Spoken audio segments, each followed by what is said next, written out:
اعوذ باللہ من الشیطان الرجیم بسم اللہ الرحمن الرحیم الا بذکر اللہ تطمئن القلوب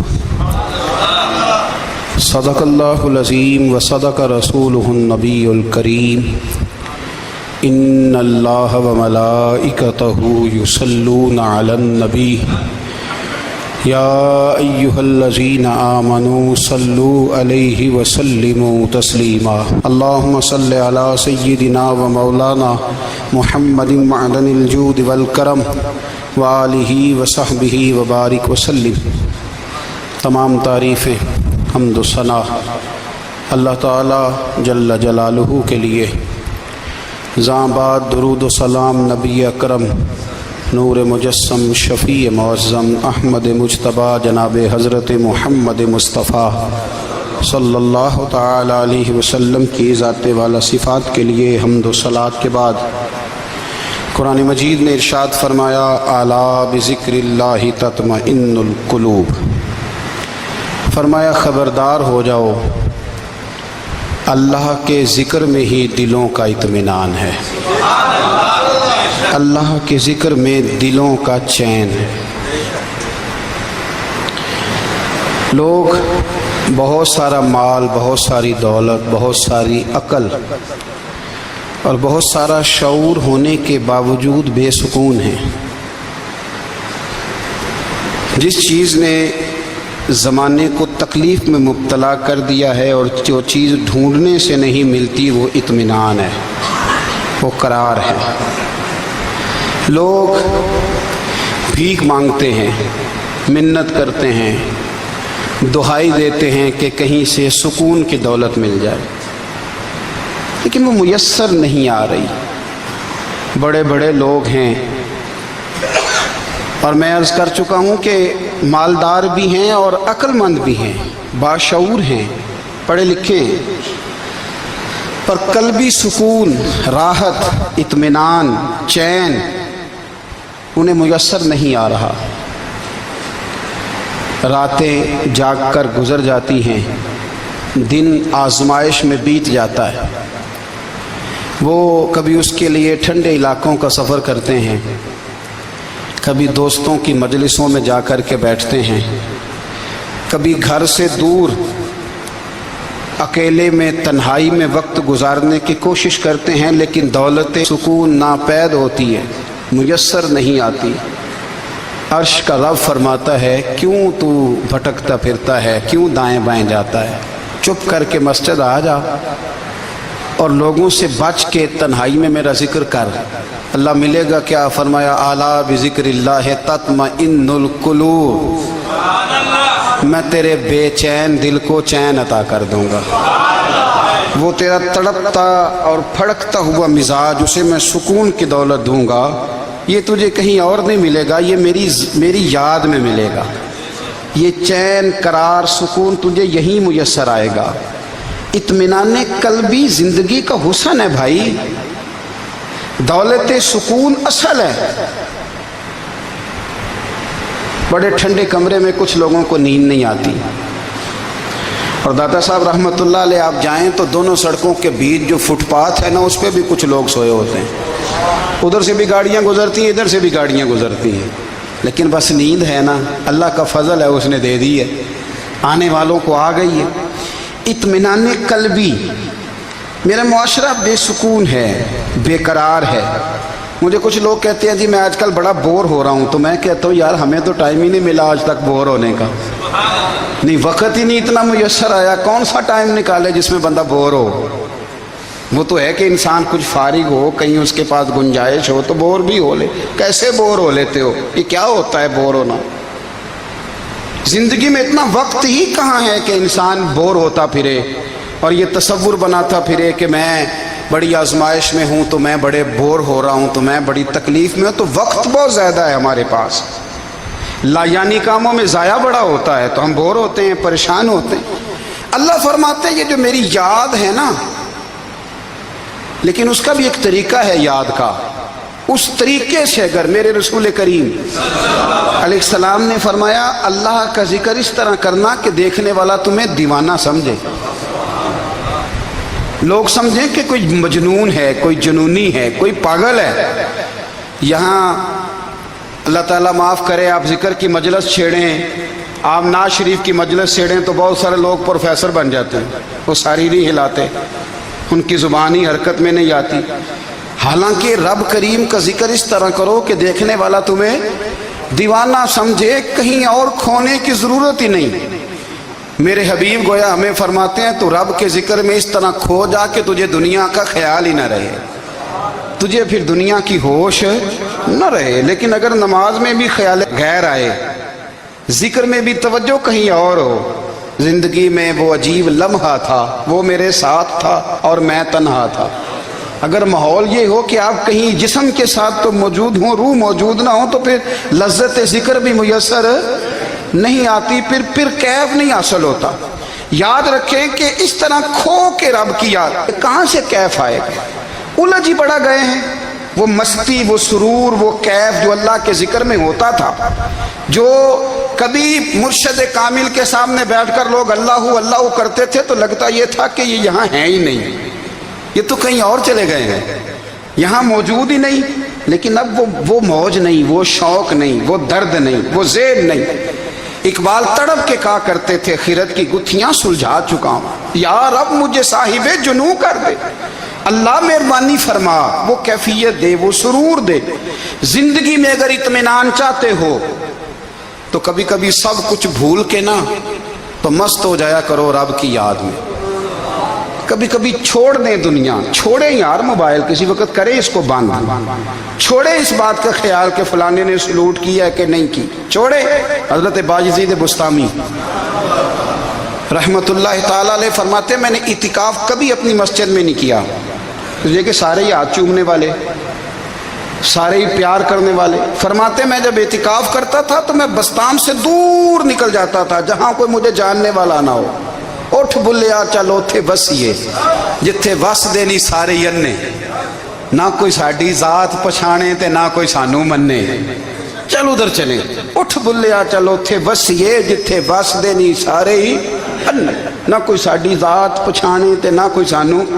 اتنا شوق ہے سلوٹ کرانے کا، اتنا شوق ہے تعارف کرانے کا، اتنا شوق ہے اپنا بتانے کا، تو یہ چیز غلبہ کر جاتی ہے، پھر نام رہ جاتا ہے، روح نہیں رہتی، پھر وجود رہ جاتا ہے، پھر باطن کی کیفیت نہیں رہتی۔ خدا را اپنے آپ کو بے چین نہ کرو، بے قرار نہ کرو، بے سکون نہ کرو، رب کی یاد میں آ جاؤ، درود و سلام میں آ جاؤ، نعت کے حسن میں آؤ، تلاوت کی دنیا میں آؤ، سجدوں کے نور میں آؤ، آؤ کبھی کھول کے دل مسجد کی صفائیاں کریں، آؤ نہ کبھی کوئی بوڑھا دادی نانی دادا ان کے پاس بیٹھ کے پیر دبا کے اللہ کو راضی کرے۔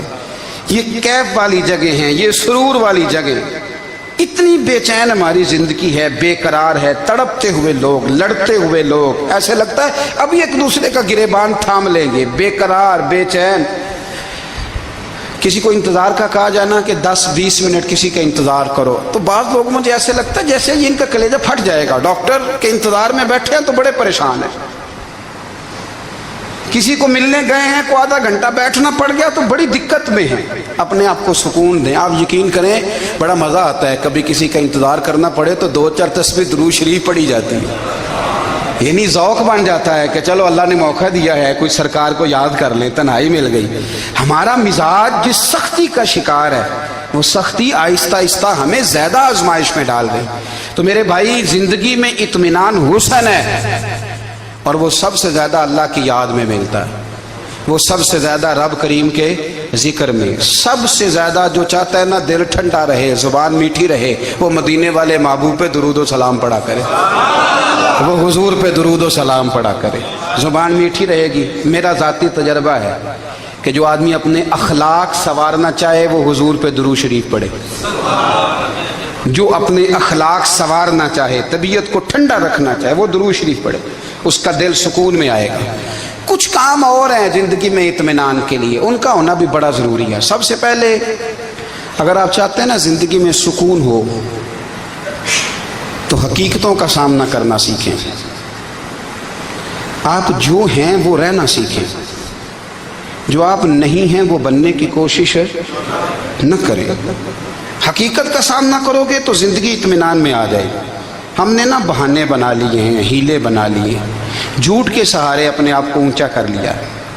ایک آدمی سے کہا جاتا ہے تو رشوت نہ لے، تو کہتا ہے میں غریبوں سے نہیں لیتا۔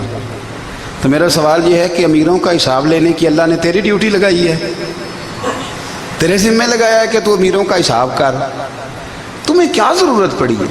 ہم نا بہانہ کرتے ہیں، رشوت لینے والے کا الگ بہانہ ہے اور سفارش والے کا الگ بہانہ ہے۔ حقیقت کا سامنا کریں، حقیقت کا۔ جو میرے ذمہ داریاں ہیں وہ میں نے پوری کرنی، جو آپ کی ذمہ داریاں ہیں وہ آپ جان نہ چھڑائیں، حقیقت پسند بنیں۔ میرے رسول کریم پھر پڑھیے درود شریف صلی اللہ تعالی علیہ وسلم۔ حضور صلی اللہ علیہ وسلم نے فرمایا کہ میری بیٹی سیدہ فاطمہ الزہرا رضی اللہ تعالی عنہا صرف جنتی نہیں، جنتی عورتوں کی سردار ہے۔ لیکن حضور نے یہ بھی فرمایا کہ فاطمہ یہ خیال رکھنا اگر اللہ نے حساب پوچھا تو حساب تم نے خود دینا ہے۔ حقیقت کی طرف توجہ کرائی حضور نے، وہ صرف جنتی نہیں، جنتی عورتوں کی سردار ہیں، پر حقیقت کی جانب توجہ۔ میں حقیقت یہ ہے کہ اگر مالک نے حساب پوچھا تو اس کی تیاری بھی کرنی ہے۔ دیکھیں نا، ہمیں کچھ یقین نہیں، اللہ معاف کرے کہ ہمارا حساب کیسا ہوگا، لیکن کتنے آزاد ہیں۔ یعنی بڑی دلیری سے بندے کہتے ہیں فجر نہیں پڑھتا جی، 3 پڑھتا ہوں جی، شاہ رہ جاتی ہے جی، کپڑے صاف، بڑی دلیری سے۔ اور سیدہ فاطمہ الزہرا نے ساری رات مصلی آباد رکھا ہے، حالانکہ انہیں یقین تھا کہ رب مجھے بغیر حساب کتاب جنت دے گا۔ حقیقت کا سامنا کریں، جو حقوق آپ کے ہیں وہ آپ نے ادا کرنے ہیں، جو ذمہ داریاں ہیں وہ ذمہ داریاں ہیں۔ دیکھیں نا، حضرت موسیٰ کلیم اللہ علیہ السلام کے پاس اسرائیل روح نکالنے آئے تو حضرت موسیٰ نے تھپڑ مارا، آنکھ نکال دی، واپس گئے۔ اللہ انہوں نے تو جلال فرمایا ہے، کہا موسیٰ علیہ السلام سے کہیے بیل کی پشت پر ہاتھ رکھیں، جتنے بال ان کے دست مبارک کے نیچے آئیں گے اتنے 1000 سال ان کی عمر بڑھا دی جائے گی۔ یعنی میرے کان میں کوئی بتا دے کہ جناب 60 سال بڑھ گئی، یا آپ کے کان میں کوئی کہہ دے تو خوشی ہوتی ہے کہ نہیں؟ لیکن یہ حقیقت پسندی نہیں، اس لیے کہ 60 بھی گزر جائیں گے، 70 بھی، یہ حقیقت نہیں۔ حضرت موسیٰ کلیم، چلے میں مثال دیتا ہوں، سمجھ لے 10 بال، حالانکہ بہت زیادہ آتے ہوں گے، 10 بال اگر حضرت موسیٰ کے ہاتھ کے نیچے آئے تو 10,000 سال تو عمر بڑھ گئی نا۔ 10 یعنی 10 سال نہیں، 10 100 نہیں، 10 بہت زیادہ تھی نا۔ تو حضرت موسیٰ کلیم اللہ علیہ السلام سے آ کے عرض کیا گیا حضور بیل کی پشت پر ہاتھ رکھیں، جتنے آپ کے ہاتھ کے نیچے بال آئیں گے اتنے 1000 سال عمر بڑھ جائے گی۔ تو حضرت موسیٰ نے حقیقت پسندی والی بات کی، فرمایا پھر کیا ہوگا؟ 10,000 سال کے بعد پھر کیا ہوگا؟ کہا حضور جانا تو پھر بھی ہے، فرمایا پھر ابھی چلتے ہیں۔ اگر جانا ہے نا، جانا ہے تو پھر، اگر جانا ہے تو پھر ابھی۔ اور سجنوں اگر نماز پڑھنی ہے تو ابھی کیوں نہیں؟ اگر داڑھی رکھنی ہے تو پھر رمضان کا انتظار کیوں کریں؟ ابھی کیوں نہیں؟ اگر سچ بولنا ہے تو پھر، اگر رزق حلال کھانا ہے تو پھر انتظار کاہے کا؟ حقیقت ہوتی ہے، بہانہ ہوتا ہے، حقیقت چھپ نہیں سکتی بناوٹ کے اصولوں سے، کیونکہ خوشبو آ نہیں سکتی کبھی کاغذ کے پھولوں سے۔ یہ بات یاد رکھیں، اگر جانا ہے تو حضرت کلیم فرمانے لگے پھر 10,000 سال کے بعد بھی جانا ہے تو آج بھی۔ ہمیں بے قراری زندگی میں اس لیے کہ ہم حقیقت پسند نہیں، ہم بہانوں میں، ہم ہواؤں میں جیتے ہیں، ہواؤں میں، خیالات میں زندگی گزارتے ہیں۔ بڑا ٹائم پڑا ہے، مثلاً کتنا میرے رسول کریم صلی اللہ تعالیٰ علیہ وآلہ وسلم نے ایک دن صحابہ سے فرمایا تمہیں حیا نہیں آتی؟ حضور کیا ہوا؟ فرمایا وہ والے مکان بناتے ہو جن میں تم رہ نہیں سکتے، وہ والا مال جمع کرتے ہو جو کھا نہیں سکتے، حیا نہیں آتی؟ عرض کی حضور حکم کریں تو محبوب فرمانے لگے جوتے کا ایک تسمہ بند کرتا ہوں تو سوچتا ہوں دوسرا بند کرنے سے پہلے موت آ جائے گی، ایک سانس اندر جاتی ہے تو دوسرا آنے سے پہلے میں یاد کرتا ہوں کہ مجھے دنیا سے جانا ہے۔ تمہیں حیا نہیں آتی؟ وہ مکان بناتے ہو جن میں رہ ہی نہیں سکتے، وہ مال جمع کرتے ہو جو کھا۔ حقیقت پسند نہیں بھائی ہم، بہت سارے لوگ ہیں بڑی باتیں سناتے ہیں، بڑی، میں کہتا ہوں اصل میں نا زیادہ باتیں سنا کے نا بیچارہ اپنے آپ کو مطمئن کرنا چاہتا ہے، اصل بات یہ ہے کہ اندر سے نا ہلا ہوا ہے، کچھ بھی نہیں، بڑا زیادہ ہنستا ہے اور مجھے لگتا ہے کہ کوئی گہرا زخم چھپا رہا ہے۔ اس لیے ملمہ سازی، حقیقت پسند بنو، حقیقت پسند۔ یاد رکھنا، من ترک صلاۃ متعمدا فقد کفر، میرے رسول نے حقیقت بیان کی، فرمایا جس نے ایک نماز بھی جان بوجھ کے چھوڑی اس نے رب کے رب ہونے کا انکار کیا، اس نے کفران نعمت کیا۔ یہ حقیقت ہے، کوئی کلیریفیکیشن نہیں، کوئی وضاحت نہیں۔ جو نماز نہیں پڑھتا جھوٹ بولتا ہے، غلط بیانی کرتا ہے۔ جو شخص رزق حرام کما کے کہتا ہے کہ اس کے بغیر گزارا نہیں چلتا، وہ جھوٹ بولتا ہے۔ اس لیے کہ رب فرماتا ہے جب تجھے پیدا کیا تو تیرا رزق میرے ذمہ ہے۔ اللہ فرماتا ہے کہ لا یکلف اللہ نفسا الا وسعہا، میں کسی پر وہ بوجھ نہیں ڈالتا جو اٹھا نہ سکے۔ نماز فرض کیا، اس کا مطلب ہے ہم پڑھنے کے قابل ہیں، اس نے ہمارے ذمہ داریاں لگائی ہیں، تو مطلب یہ ہے کہ ہم ذمہ داریاں ادا کرنے کے قابل ہیں، ورنہ وہ کہتا ہے میں وہ بوجھ ڈالتا ہی نہیں جو تجھ سے اٹھایا نہ جائے۔ اگر چاہتے ہو کہ زندگی میں اطمینان ملے تو خدا را حقیقت پسندوں والی زندگی گزارو۔ یہ فضاؤں میں زندہ رہنا، ہواؤں میں، اللہ بڑا معاف کرنے والا ہے، اللہ بڑا کریم ہے، معاف کر دے گا، تو بھئی یہ بات صحابہ کو بھی پتا تھی، یہ اہل بیت کو بھی خبر تھی، تو وہ تو ایک ایک بات کا لحاظ کرتے تھے۔ یہ غوث اعظم کو بھی پتا تھی، یہ ان کے والد کو بھی پتا تھی، جنہوں نے کسی کا ایک سیب کھا لیا تھا تو 12 سال اس کے گھر میں نوکری کرتے رہے، انہیں نہیں پتا تھا اللہ بڑا کریم ہے، معاف کر دے گا، ایک سیب ہی ہے نا۔ تو حقیقت پسندی آپ کو سکون دے گی، اور اگر آپ نے اپنے آپ کو غیر مطمئن کیا ہوا ہے، بات کچھ اور ہے، اور آپ نے اپنے آپ کو ڈال کسی اور طرف لیا ہے، تو پھر آپ کو سکون مل سکتا؟ سکون حقیقت پسندی میں، اصل میں سکون ہوتا ہے، اداکاری میں سکون نہیں ہوتا۔ تیسری بات سنیں، اگر آپ چاہتے ہیں زندگی میں مطمئن رہیں تو دنیا داروں سے امیدیں توڑ دیں، اللہ اور اس کے رسول سے امید وابستہ کریں، اولیاء اللہ سے امیدیں وابستہ کریں، صحابہ اور اہل بیت سے امیدیں، اللہ اور اللہ والوں سے امیدیں، دنیا داروں سے امیدیں۔ آپ کو پتہ ہے دنیا دار کی تباہی کب ہوتی ہے؟ جب انہیں خوش آمدی مل جاتا ہے۔ چودھری کا بیڑا اس وقت غرق ہوتا ہے جب اسے چودھری کہنے والے زیادہ ہو جاتے ہیں۔ سیٹھ صاحب اور نواب صاحب بیچارے تباہ تب ہوتے ہیں بھولے پن میں، جب ان کے دائیں بائیں ریلا ہوتا ہے سیٹھ صاحب کہنے کا، لوگ انہیں کھانا چاہتے ہیں، پیار ان کا نہیں ہوتا، ان کی جیب کا ہوتا ہے، محبت ان سے نہیں ہوتی، ان کی کرسی سے ہوتی ہے، ضروریات کا پیار ہوتا ہے، تباہ کر دیا جاتا ہے۔ ہماری ساری توقعات دنیا داروں سے وابستہ ہو گئی ہیں، ناراض نہ ہونا۔ پیروں نے، مولویوں نے، درویشوں نے، انہوں نے بھی سیٹ رکھے ہوئے جلسوں کی صدارت کرانے کے لیے، یعنی مذہبی جلسہ ہے، اس میں بہت زبردست پڑھے لکھے صاحب تقوی عالم کا خطاب ہے، اور کی صدارت وہ بندہ کر رہا ہے جس نے عشاء کی نماز بھی نہیں پڑھی، وہ بندہ صدارت کر رہا ہے۔ کیوں؟ اس لیے کہ اس نے ₹1,00,000 دیا محفل میں۔ خدا را دنیا داروں سے امیدیں چھوڑ دیں، ورنہ آپ کمزور پڑ جائیں گے، آپ کی امیدیں ٹوٹیں گی۔ کتنا کمزور ہے وہ شخص جو 2-4 ہزار کے لیے کسی بندے کی چاپلوسی کرتا ہے، اس کے پیچھے بھاگتا ہے، خوش آمدیں کرتا ہے، تھوڑے سے نوٹوں کے لیے، دکھ سکھ میں کام آئے گا اس کام کے لیے۔ میرے رسول کریم علیہ السلام نے فرمایا جس نے بندوں کو راضی کرتے کرتے رب کو ناراض کر دیا، اس کی دنیا بھی گئی اور آخرت بھی گئی، اور فرمایا جس نے بندوں کی پرواہ نہیں کی، اللہ کو راضی کیا، فرمایا اگر رب راضی ہو گیا تو لوگوں کے دلوں میں بھی محبت پیدا فرما دے گا۔ کیا ضرورت ہے خوش آمد کرنا دنیا داروں کی، سیٹوں کی، نوابوں کی، چاپلو۔ اور میں آپ کو ایک بات بتاؤں، ہوتا پتہ کیا ہے؟ یہ جو حب جا اور حب با ہوتی ہے نا، اس سے پیٹ نہیں بھرتا۔ آپ کو اگر خوش آمد کرنی ہے تو پھر آپ کو ساری زندگی کرنی ہے۔ پھر ان کو بھی پتہ ہوتا ہے کہ تعلق کس بنیاد پر ہے، اس میں کبھی بھی خلوص پیدا نہیں ہوتا۔ آپ بے چین رہتے ہیں، بے قرار رہتے ہیں، آپ کو تکلیف رہتی ہے ہمیشہ۔ کبھی بھی دنیا داروں سے امیدیں وابستہ نہ کریں۔ ایک بات سنیں بڑی شاندار، امام غزالی نے لکھی ہے۔ امام غزالی فرماتے ہیں کہ ہارون رشید نہ حج کر کے واپس آیا بغداد میں، تو کونے میں حضرت بہلول دانا بیٹھے تھے، رش بہت تھا، مجمع بڑا تھا۔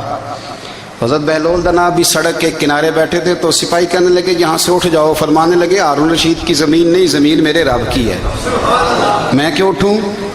وہ قریب سے گزرا تو سلام لی، تو آپ نے اس کا پروٹوکول دیکھا تو فرمانے لگے ہارون رشید تجھ سے تگڑے تگڑے موٹے موٹے پروٹوکول میں نے لوگوں کے دیکھے ہیں، اور یہ جو تیرے دائیں بائیں آج تیرے نعرے لگا رہے ہیں، یہ پہلے ان لوگوں کے نعرے لگایا کرتے تھے، اور تھوڑا وقت گزرنے دے، جو تیرے بعد آئے گا نا، یہ سارے پھر ان کے نعرے بھی لگائیں گے۔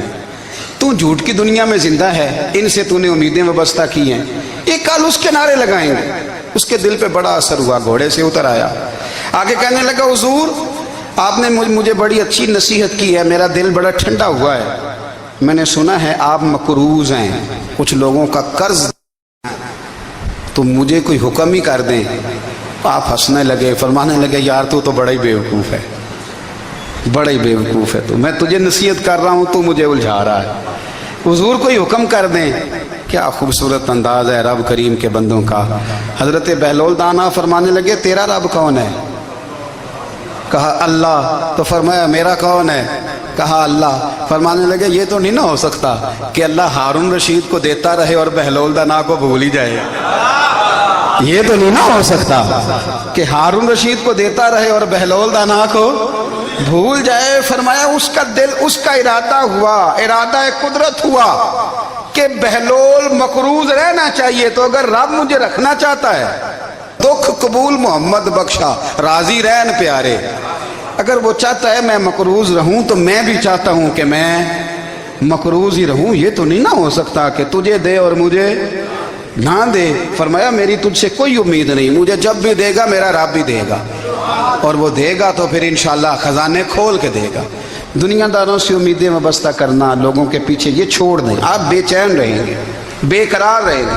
اللہ والوں سے ضرور امیدیں وابستہ کریں، اس لیے کہ ان کے پاس جو کچھ ہوتا ہے وہ دراصل رب کا ہی ہوتا ہے۔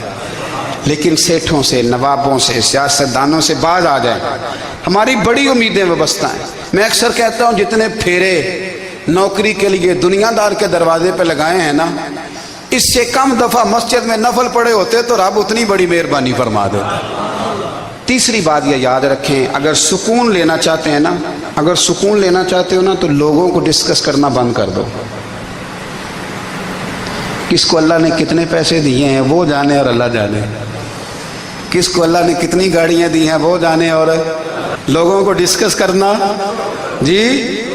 یعنی میں ایک جگہ بیٹھا تھا تو ایک صاحب گاڑی والا گزرا، گاڑی میں بیٹھ کے، اس کا پڑوسی تھا، کہندے تھا منہ ہے کار والا، میں کہ وہ تے ہے تاں ہی بیٹھا ہے، تے ہن میں کہ سمجھانا سی نا انہوں، میں کہ توں تے میں حساب لائیے بھی ساڈے کول کوئی نہیں، وہ تے ہے، لیکن نا اللہ نے اسے دی ہے نا، تو اللہ نے چاہا نا وہ کار میں بیٹھے، تو جس نے پھٹے پہ بیٹھ کے یہ تبصرہ کیا کہ منہ ہے کار والا، میں کہ ابھی وہ تے ہے تاں کار ہے تھے۔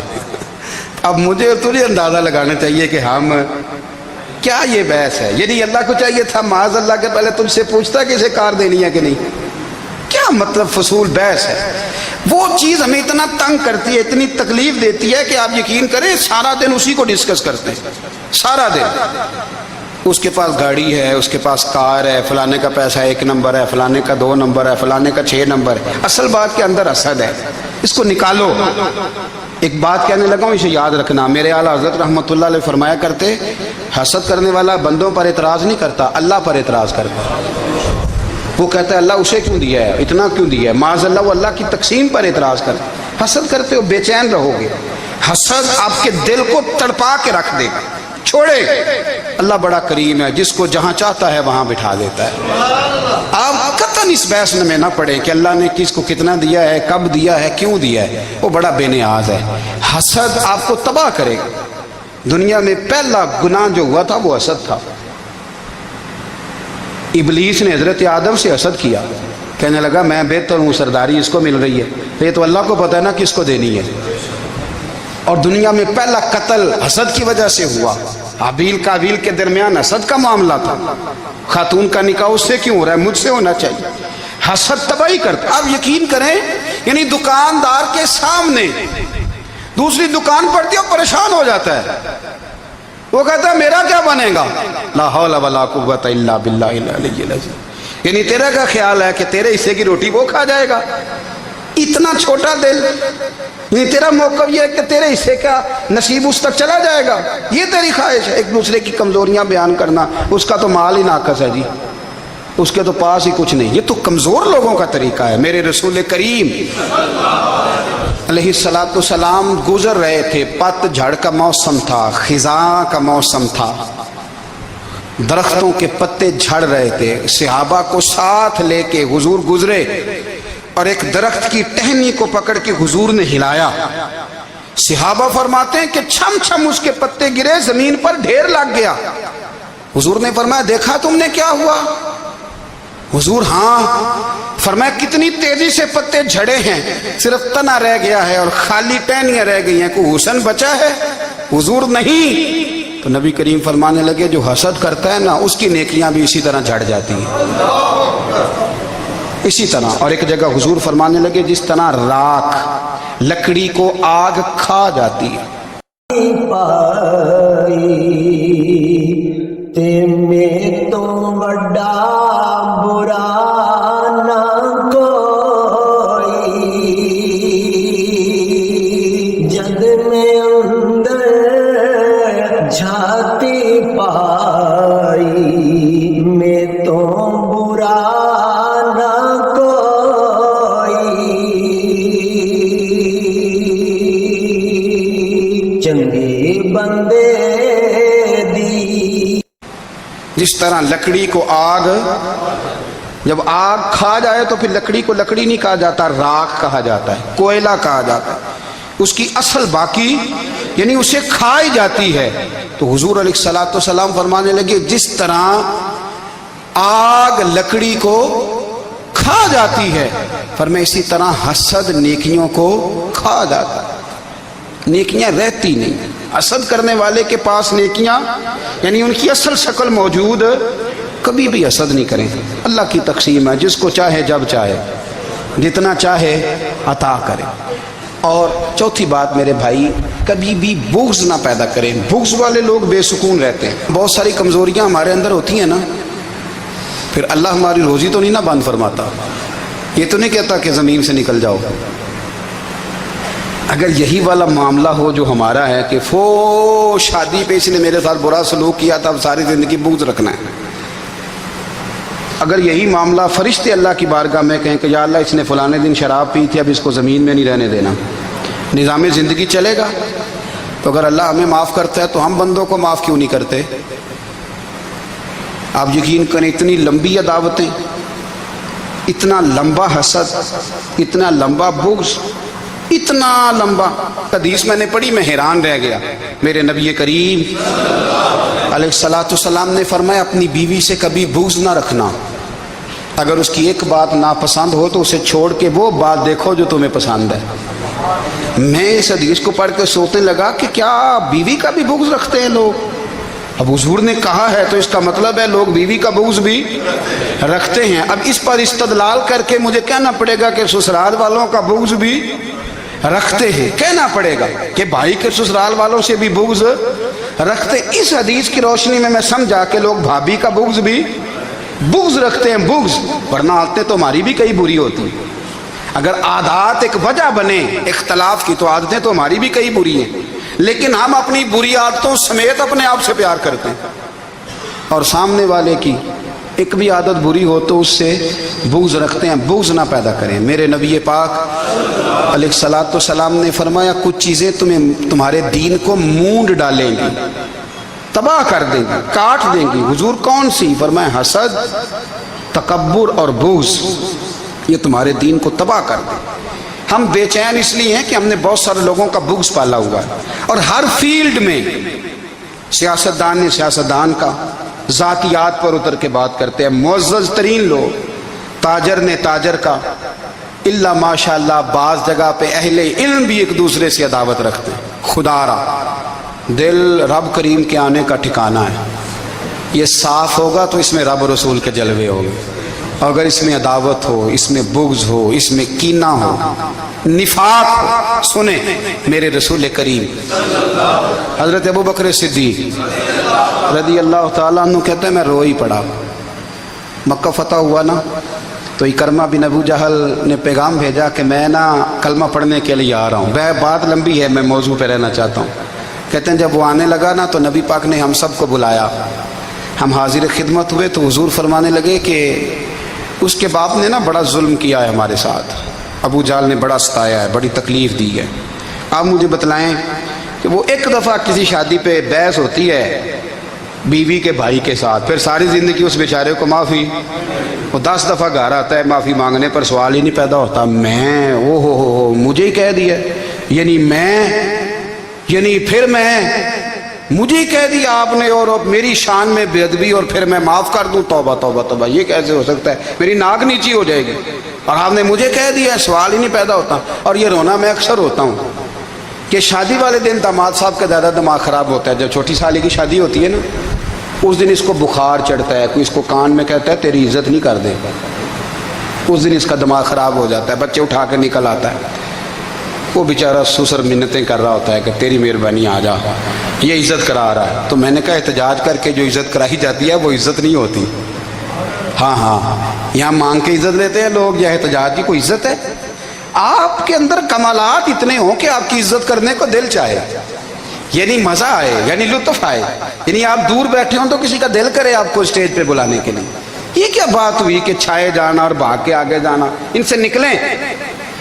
اکرمہ بن ابو جہل کلمہ پڑھنے کے ارادے سے آ رہے ہیں، حضور علیہ السلام نے صحابہ کو بلایا۔ کتنی زیادہ عداوت رکھی جا سکتی تھی معاذ اللہ؟ کب سے وہ چلا تھا ظلم کرنے، اور اس کے بعد اس کا بیٹا شروع ہو گیا۔ کتنی باتیں تھیں جو ناقابل معافی تھیں، پر کریم رسول نے ہمیں بتلایا ہے کہ سکون والی زندگی کہتے کس کو ہے۔ جب سب لوگ جمع ہو گئے تو حضور نے فرمایا بھئی وہ کلمہ پڑھنے آ رہا ہے، اس کے باپ نے ظلم بڑے کیے ہیں، پر میری نصیحت یہ ہے کہ اس کے سامنے اس کے باپ کو کوئی برا نہ کہے، خبردار کوئی اس کے سامنے کوئی بات نہ کرے۔ اب وہ کلمہ پڑھنے آ رہا ہے، مطیع ہو کے آ رہا ہے، بان کے آ رہا ہے۔ کہتے ہیں اللہ کے رسول نے نا کافی دیر تک خطبہ دیا، بریفنگ دی، بات سمجھائی۔ جناب صدیق اکبر کہتے ہیں میں رو پڑا۔ ایک صحابی مجھے کہنے لگے تمہیں کیا ہوا؟ تو میں نے کہا میں مصطفیٰ کی رحمت پہ رو رہا ہوں۔ دیکھو کن کے لیے حضور گراؤنڈ بنا رہے ہیں، اے دیکھو کن کے لیے حضور تیاری کر رہے ہیں، جنہوں نے ساری زندگی دشمنی کی۔ خدا را یہ اندر سے عداوتیں نکال پھینکو۔ او بھائی اتنا تو لمبا ٹائم ہی کوئی نہیں، اتنا تو وقت ہی کوئی نہیں، اس کو صاف رکھو۔